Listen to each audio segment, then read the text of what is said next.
നമസ്കാരം. മലയാളി വാർത്ത ഇൻസൈഡിലേക്ക് സ്വാഗതം.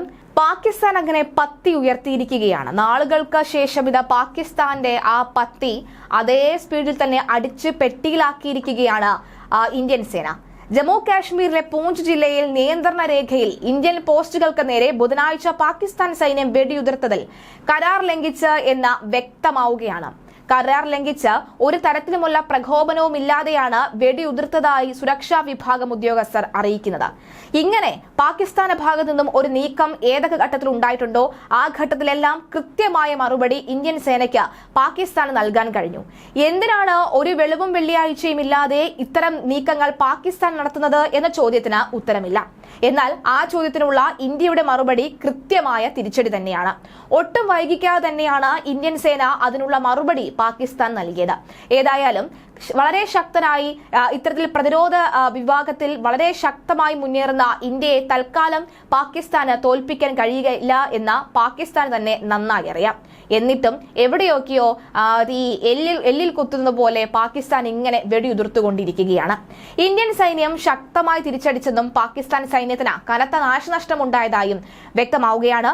ജമ്മു കാശ്മീരിലെ അഖ്നൂർ സെക്ടറിൽ നിയന്ത്രണ രേഖയ്ക്ക് സമീപമാണ് ഭീകരർ നടത്തിയ സ്ഫോടനത്തിൽ ഒരു ക്യാപ്റ്റൻ ഉൾപ്പെടെ 2 ഇന്ത്യൻ സൈനികർ കൊല്ലപ്പെട്ടതിന് തൊട്ടു പിന്നാലെയാണ് ഈ കൃഷ്ണഘാട്ടി സെക്ടറിൽ പാകിസ്ഥാൻ വെടിനിർത്തൽ കരാർ ലംഘിച്ചത്. 2021 ഫെബ്രുവരി 25-ന് ഇന്ത്യയും പാകിസ്ഥാനും വെടിനിർത്തൽ കരാർ പുതുക്കിയതിനു ശേഷം നിയന്ത്രണ രേഖയിൽ വെടിനിർത്തൽ ലംഘനം വളരെ കുറവാണ് ഉണ്ടായിരുന്നത്. കഴിഞ്ഞ ദിവസം സംശയാസ്പദമായ സാഹചര്യത്തിൽ ഒരു പാകിസ്ഥാൻ ഡ്രോൺ ഇന്ത്യൻ സൈന്യം കണ്ടെത്തിയിരുന്നു. ബോർഡർ ആക്ഷൻ ടീം എന്ന വിഭാഗമാണ് ഇടയ്ക്കിടെ അതിർത്തിയിൽ പ്രകോപനം സൃഷ്ടിച്ചത്. പാക് സൈന്യത്തിന്റെ സ്പെഷ്യൽ ഫോഴ്സ് കമാൻഡോകളും അതിർത്തിയിലെ പൗരന്മാരും ചേർന്നുമുള്ള ഈ അട്ടിമറി സംഘമാണ് ബാറ്റ് ടീം. അതിർത്തി കടന്ന് ഇന്ത്യൻ സൈനിക പോസ്റ്റുകൾ തകർക്കുക, നുഴഞ്ഞു കയറ്റക്കാരെ കടത്തിവിടുക തുടങ്ങിയവയാണ് ഇവരുടെ ലക്ഷ്യം. വെടിനിർത്തൽ കരാറിന് ശേഷം ഈ ടീം കാര്യമായ പ്രകോപനം ഉണ്ടായിരുന്നില്ല. അതിനിടെ അതിർത്തിയിലെ സേനയെ ശക്തിപ്പെടുത്തിയും നൂതന സാങ്കേതിക വിദ്യകൾ ഉപയോഗിച്ചും പാകിസ്ഥാനുമായുള്ള അന്താരാഷ്ട്ര അതിർത്തിയിൽ നിന്ന് ഒരു നുഴഞ്ഞുകയറ്റ ശ്രമങ്ങളും ഇല്ല എന്ന് ഉറപ്പാക്കാൻ BSFന് കഴിഞ്ഞ ദിവസം കേന്ദ്രമന്ത്രി അമിത്ഷാ നിർദ്ദേശം നൽകിയിരുന്നു. ദേശീയ തലസ്ഥാനത്ത് നടന്ന ഉന്നതതല ജമ്മു കാശ്മീർ സുരക്ഷാ അവലോകന യോഗത്തിൽ പങ്കെടുത്ത് സംസാരിക്കുകയായിരുന്നു അദ്ദേഹം. 3323 കിലോമീറ്റർ ഇന്ത്യൻ പാകിസ്ഥാൻ അതിർത്തി കാക്കാൻ നിയോഗിക്കപ്പെട്ട അതിർത്തി കാവൽ സേനയായ BSFനോട് ശക്തമായ ജാഗ്രത പാലിക്കുവാനും അതിർത്തിയിലെ സൈനികരെ ശക്തിപ്പെടുത്തുവാനും നുഴഞ്ഞുകയറ്റ ഭീഷണി തടയാൻ നിരീക്ഷണത്തിനും അതിർത്തി കാവലിനും നൂതന സാങ്കേതിക വിദ്യകൾ ഉപയോഗിക്കുവാനും അദ്ദേഹം നിർദ്ദേശം നൽകി കഴിഞ്ഞു. ജമ്മു കാശ്മീർ മേഖലയിലെ ഭീകരർ ഇല്ലാതെയാകുന്നതിന് എല്ലാ സുരക്ഷാ ഏജൻസികളും ജാഗ്രത പാലിക്കുവാനും സംയുക്തമായി പ്രവർത്തിക്കുവാനും മന്ത്രി നിർദ്ദേശിച്ചു. കൂടാതെ കേന്ദ്രഭരണ പ്രദേശത്ത് സീറോ ടെൻഡർ പദ്ധതിക്കായി ശക്തമായ നടപടി സ്വീകരിക്കുവാനും മന്ത്രി ആവശ്യപ്പെട്ടിരിക്കുകയാണ്. പ്രധാനമന്ത്രി നരേന്ദ്രമോദിയുടെ നേതൃത്വത്തിലുള്ള കേന്ദ്ര സർക്കാർ ഭീകരരഹിത ജമ്മു കാശ്മീർ എന്ന ലക്ഷ്യം കൈവരിക്കുന്നതിന് അർദ്ധ സൈനിക വിഭാഗത്തിന്റെ പങ്ക് ഷാ ഊന്നിപ്പറയുകയുമുണ്ടായി. ഇന്ത്യൻ സൈന്യവുമായി ജമ്മു കാശ്മീർ പോലീസുമായും സഹകരിച്ച് പ്രവർത്തിക്കാൻ CRPFന് ആഭ്യന്തരമന്ത്രി നിർദ്ദേശം നൽകി.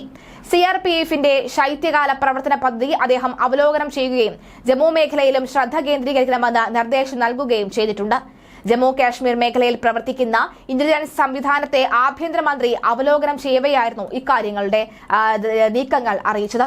എന്തായാലും പാകിസ്ഥാൻ ഇനി നുഴഞ്ഞു കയറുവാനോ അല്ലെങ്കിൽ പാകിസ്ഥാൻ ഒരു തരത്തിലുമുള്ള പ്രകോപനമില്ലാതെ വെടിയുതിർക്കുകയാണെങ്കിൽ കൃത്യമായ മറുപടി നൽകാൻ ഇന്ത്യക്ക് നന്നായി അറിയാമെന്ന് മറ്റാരെക്കാളും നന്നായി പാകിസ്ഥാൻ അറിയാം. അതുകൊണ്ട് ഒന്നും മടിച്ചു മാത്രമേ പാകിസ്ഥാൻ ഇന്ത്യയോട് കൊമ്പ് കോർക്കാനായി വരാറുള്ളൂ.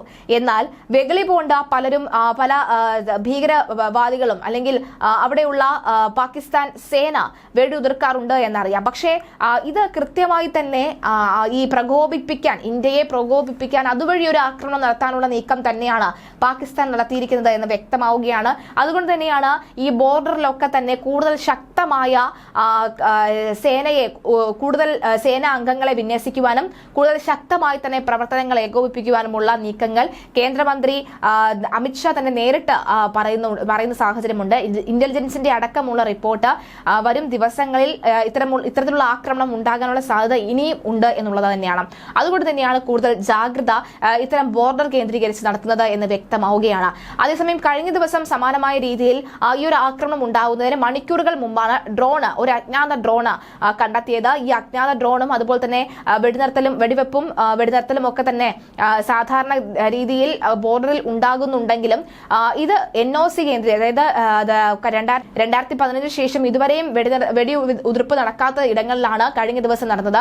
അതൊരു കൃത്യമായ നിയമലംഘനം തന്നെ എന്ന് വ്യക്തമാവുകയാണ്. എന്തായാലും നമ്മുടെ ഇന്ത്യൻ സേനയുടെ കഴുകൻ കണ്ണുകളും അത്തരം ശക്തിയാർന്ന ആ ചെവികളും ഉള്ളിടത്തോളം കാലം നമ്മൾ സുരക്ഷിതരാണെന്ന കാര്യത്തിൽ സംശയമില്ല.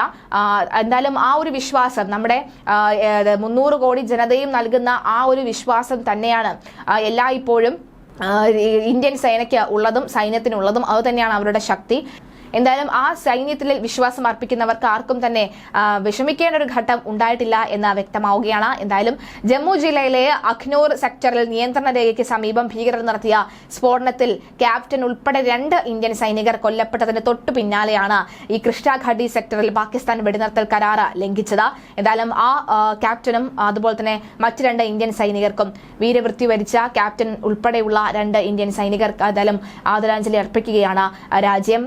നമുക്ക് വേണ്ടി, നമ്മുടെ രാജ്യത്തിലെ ഓരോ ജനതയുടെ സുരക്ഷയ്ക്കും സംരക്ഷണത്തിനും വേണ്ടി ബോർഡർ കാക്കുന്നവരാണ് അവർ. എന്തായാലും പാകിസ്ഥാന്റെ വെടിയുതിർത്ത് അല്ലെങ്കിൽ പാകിസ്ഥാന്റെ കരങ്ങളിൽ നിന്നും വെടിയേറ്റ മരിക്കേണ്ട ഒരു സ്ഥിതി അല്ലെങ്കിൽ അവർക്കൊരു വീര മരണം ഉണ്ടായിരിക്കുന്നു. എന്തായാലും കൃത്യമായി തന്നെ പോരാട്ടത്തിന് ശേഷമാണ് അവർ മരണം വരിച്ചിരിക്കുന്നത് എന്ന കാര്യത്തിലും സംശയമില്ല. എന്തായാലും കേന്ദ്രമന്ത്രിയും പ്രധാനമന്ത്രിയും ഉൾപ്പെടെയുള്ളവരുടെ ശ്രദ്ധ എന്തായാലും ഈ ഒരു കാര്യത്തിൽ നമ്മുടെ ഈ ഒരു പാകിസ്ഥാന്റെ ഈ പെട്ടെന്നുള്ള ഈ ഒരു നീക്കത്തിൽ മുന്നിലുണ്ടെന്ന കാര്യത്തിലും സംശയമില്ല.